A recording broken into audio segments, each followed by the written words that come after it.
YouTube world back at it once again. Instant Classic 8. Oh, I'm so late with this.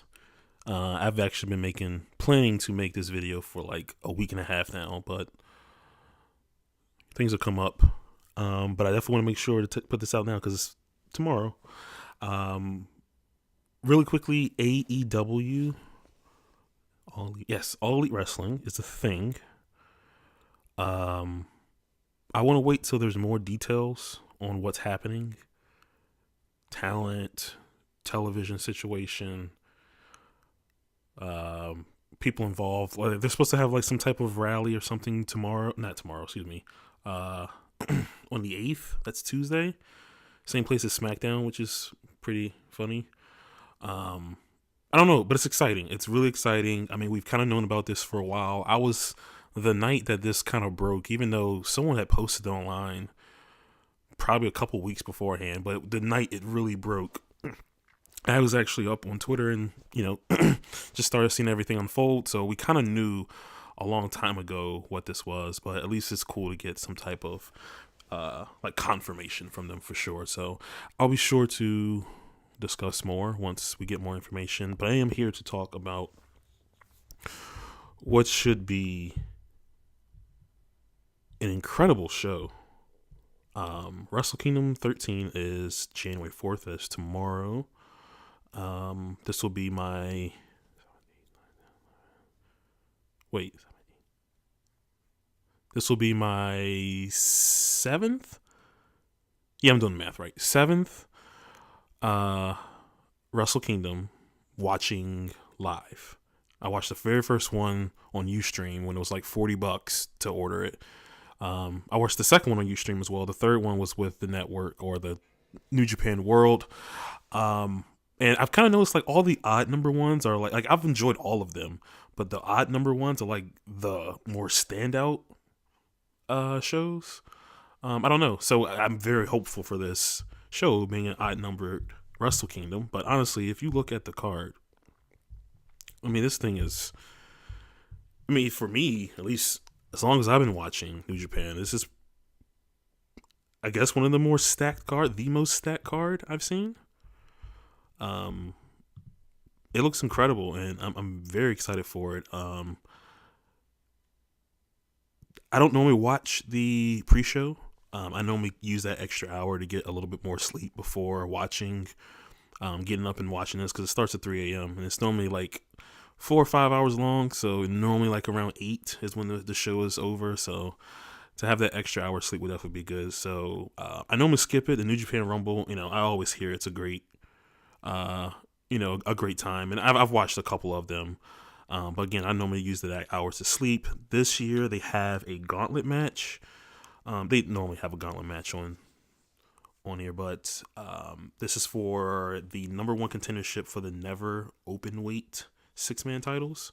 I'm not a big fan of 6-man titles. I've never been, but I mean, it should be okay match. Makabe Yano and Taguchi versus Nagata.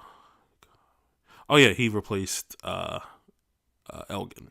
Nagata, Cobb, and Finley versus Goto Beretta and Chucky T versus Suzuki. Suzuki's on the fucking pre-show. Actually, Goto's on the pre-show as well, so that's crazy. Hiroki Goto and Minoru Suzuki both are on the pre-show. That's insane. Suzuki, Archer, and Smith, and then you have guys from the Elite, Skrull, Takahashi, and Hangman Page. I kind of wish Hangman Page had a match on the main card. I mean, honestly, he's. I mean, we'll see what happens if he stays with New Japan. I kind of wish he did, but I feel like the progression he's had, especially with him being in having that really good showing in the G1, I felt like he was definitely on his way. So it'd have been cool to see him have a singles match, but they'll be in this match. This is for the number one contendership. The title match will be on New Year's Dash the next day against the BCOGs. But this should be a fun match. Again, I'll probably use that hours to sleep. The show is opening with the most, well, probably one of the more insane like banger matches that you can think of And when around like I've kind of always wanted this. I've definitely always wanted this match, but I kind of saw the makings where this could happen like around the summertime, late in the summer and fall. And ever since then, I've been super hyped for this match. And Ibushi, he won the Never title from, he beat Goto for it. And then Will Ospreay beat who did he beat? Taguchi? Not Taguchi. Yoshihatsu. No, I don't remember who he beat. Taichi. He beat Taichi. Beat him for the number one contendership. So they're gonna have a match, and it's the opening match, and it's just like it's setting the bar on like the entire year. Honestly, like literally, there's a chance that the best match of the whole year will be the first. Well, I won't say the first match because I'm pretty sure there's some shows going on now, but I mean that'll be insane. I'm very much looking forward to this, and with it being the opener, I don't really see them getting more than like, I don't know, 15 minutes. I don't know if they got like 20 minutes. That'd be sick. But either way, this match is gonna be awesome. So I can't wait for that.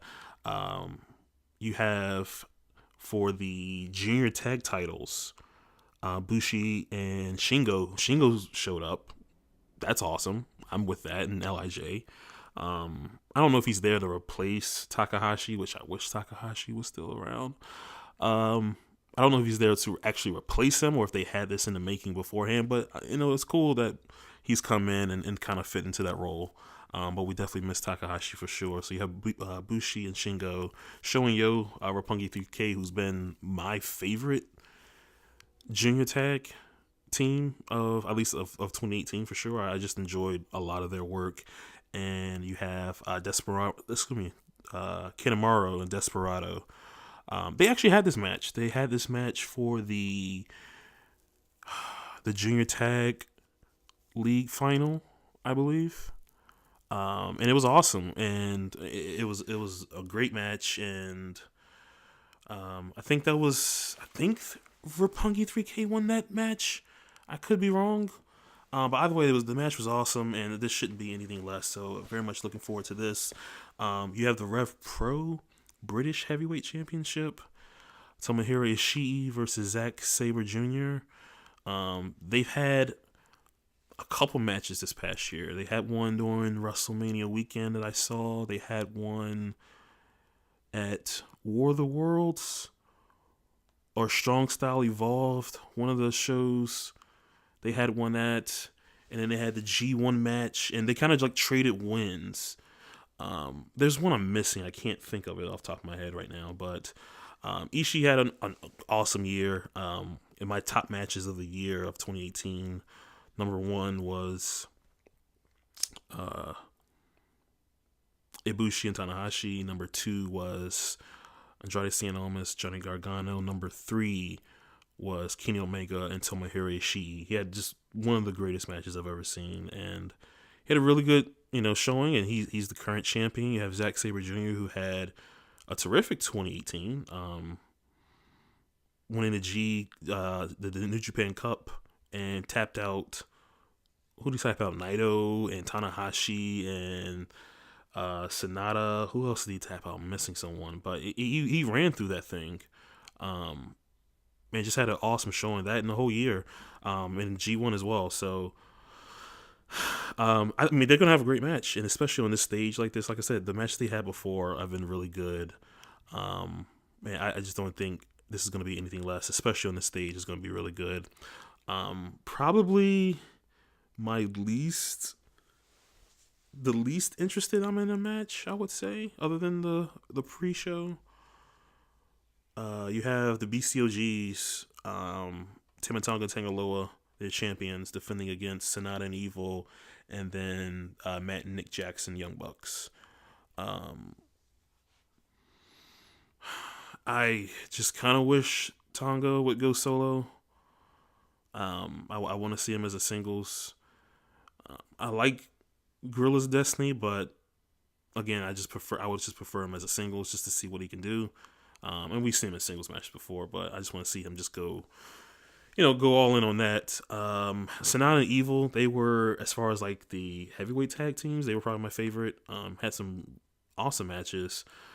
Um, Both of them, like uh, Evil, when he was what's his name, Watanabe. He was Watanabe in ROH. I saw him live. I think it was 2015 summer, one of the Philly shows, and I just thought he was the goofiest wrestler. And turned forward 3 years, and he's one of my favorite guys right now. And again, I love Sonata as well, so seeing that team would be cool. Matt and Nick Jackson, they haven't been around. They haven't really been doing the tours. Um, I mean, I like the Young Bucks for sure.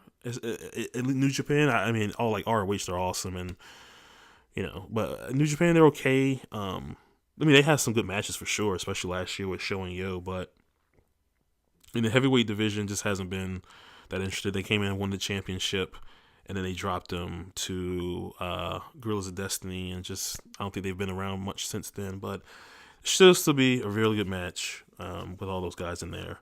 Cody versus Juice Robinson. This is for the United States Championship. Um, haven't been that impressed with the U.S. title, to be honest with you. I don't know. I can't say it flip flops too much. I don't know. I guess like the prestige just isn't there right now. It was cool when Jay White won it earlier this year, and then I think he dropped it to Juice. And then when Cody won it, just kind of, I don't know, brought it down some. I don't really have a problem with the elite guys in New Japan. I think that's what it sounds like, but I don't know. So yeah, they're having the match. Cody versus Juice Robinson. This should be fine. I like Juice a lot. I don't like the Pulp Friction. That's like my number one hated move in wrestling right now. But other than that, I enjoy him a lot. Kushida versus Ishimori. This is for Taiji Ishimori. This is for the Junior Heavyweight Championship. Kushida, I've heard rumblings of him going to Vince, which I'm kind of curious on how I felt about that, or how I feel about that. Kushida's awesome. He's one of the best the juniors have had since I've been watching for sure. I don't know. I can't say he's getting stale. When he has good opponents, it's awesome. Like when he was in there with Takahashi, it was really, really awesome. But nothing wrong with Ishimori. He had an awesome year. He had that.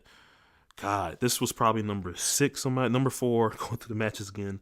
Omega and Okada. Number 5 was surprisingly,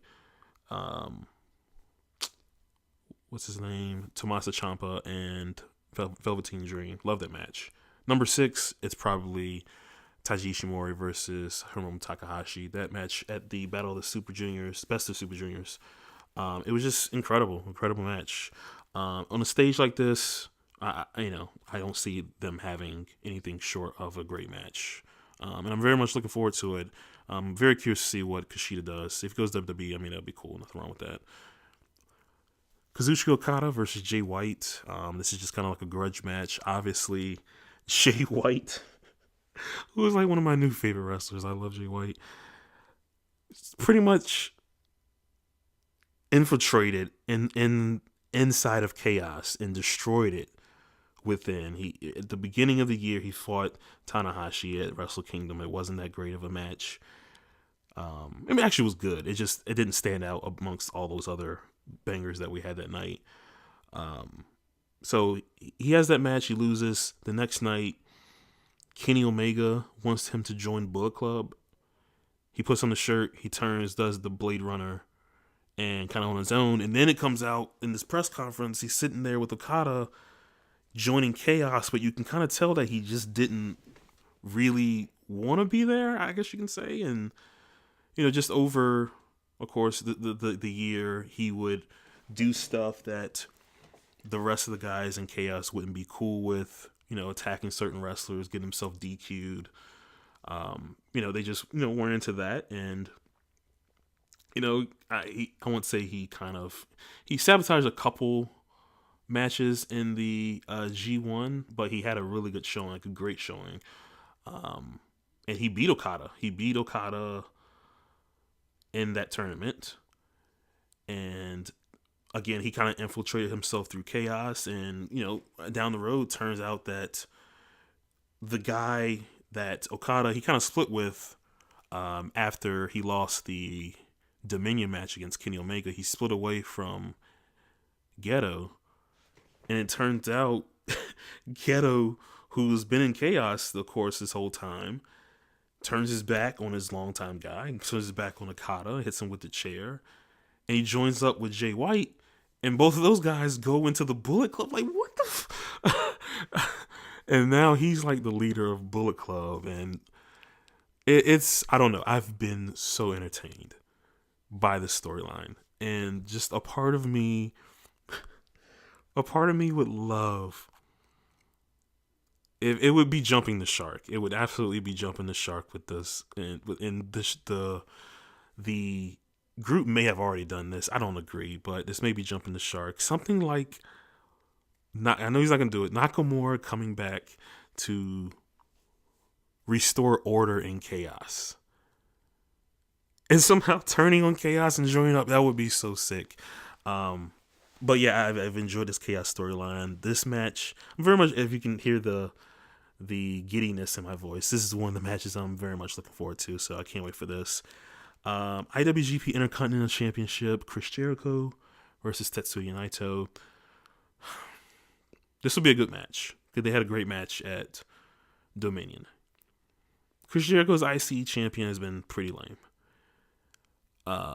He won the belt at Dominion, did nothing, had a good match with Evil, and that's it, and done nothing else.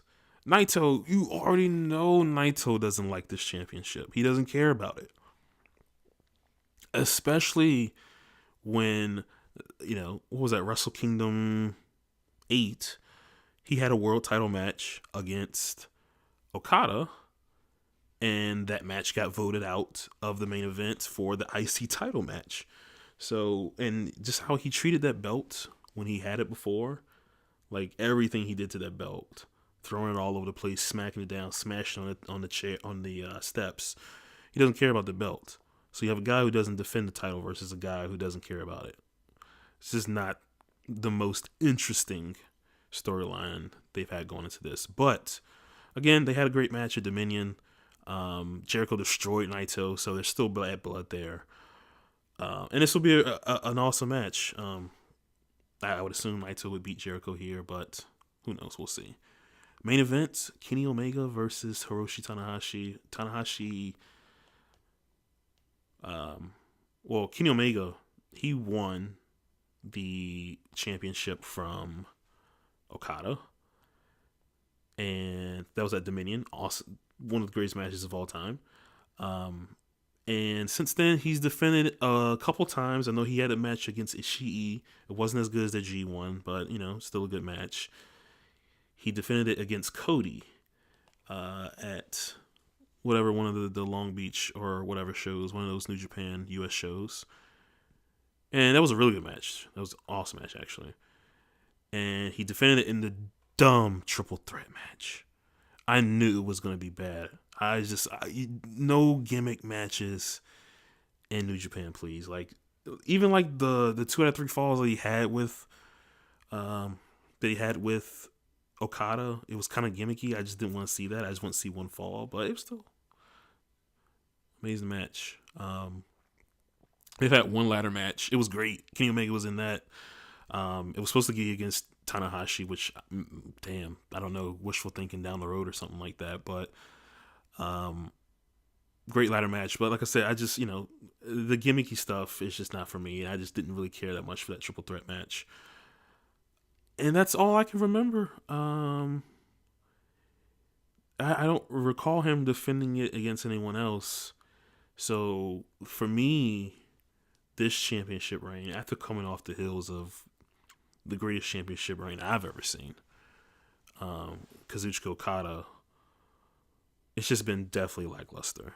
And he's the new guard that's coming in against the old guard, Tanahashi. went 8-1 in the G1, and like he started off bad. I think he had that loss. I don't know. I think he lost or something happened with Jay White. He may have beat him, but I know he started off kind of slow, but then he ran off victories, and of course he had that incredible match against Kota Ibushi in the finals, my match of the year. He defended his briefcase against Okada, and that match, just like all their other matches, was amazing. I think that's the only place that he's defended it, but again, it's the old guard who's not liking the changes, or maybe doesn't appreciate the changes that are coming in to New Japan. I don't know. I enjoy the culture of New Japan right now. I think it's plenty of entertainment for the wrestling that they give you. I enjoy it a lot, and they've done strides, of course, to trying to make everything as far as like the commentary on most of their shows English, and that's helped out a lot. I mean, they got you know, if you miss something, they go over everything, and they keep you up to date on like the matches. They also entertaining as well, but between that and their YouTube channel is really good with all the English content. I like the direction that, at least right now, the company is in. Granted, while still enjoying like, you know, what they brought to the table before like all this stuff got Americanized and whatnot. But again, it's the old guard versus the new guard, and I don't know. One more Tanahashi run would be cool. I wanted him to win the G1 because of that, and I just wanted to see this match a lot. So yeah, this should be an incredible match actually. As is the show, like I said, so many ridiculous things on this, so many bangers on here. This starts at 2 a.m. The pre-show starts at 2 a.m. The main show at 3. And I'll be up. I'm definitely going to watch this. I have to watch this live for sure. It's going to be good. You have New Japan World. Sign up for it. It's much easier to get around. I know a lot of people had worries about, you know, if you sign up for it, having troubles canceling it. When you go to your profile page on New Japan World, right at the bottom in a huge box, you cannot miss it. It says cancel subscription. So don't be afraid. Give them your $9.11 or however 999 yen converts. Give them that, and you won't be disappointed. You'll get that. You'll get New Year's Dash, which is pretty much the Raw after Mania. And that's a can't miss show as well. So you get all that, and then I think like New Beginning. No, not New Beginning. You'll get some show that comes out. I don't remember the. You get at least the Road to New Beginning. So you get some extra matches on there. It's gonna be on Fight TV as well. It's like $40. Pretty sure it's gonna be awesome quality. Not to say that New Japan World isn't, but I'm pretty sure it's gonna be great quality, and you'll make it a lot easier, I guess, because you can just easily go to like an app and watch it on your TV. New Japan World is on Chromecast, I think, and Fire TV. I hope this is the year that we get an Apple TV app, a mobile app, as far as like, you know, looking up stuff and watching videos and whatnot. Whatever gaming system, PlayStation, all that stuff, smart apps. Just I don't know. I want some growth and make it a lot easier to watch this. But this stuff is so good, I make means to do it. So you can watch it on Fight. You can watch it on New Japan World is what I recommend. Go check it out. Should be an awesome show. I will give my thoughts on this. I'll probably do that video with the AEW stuff. So once all that stuff comes out, I'll make sure to talk about that. Let me know what you think. Till then, it's the Cascade. Peace.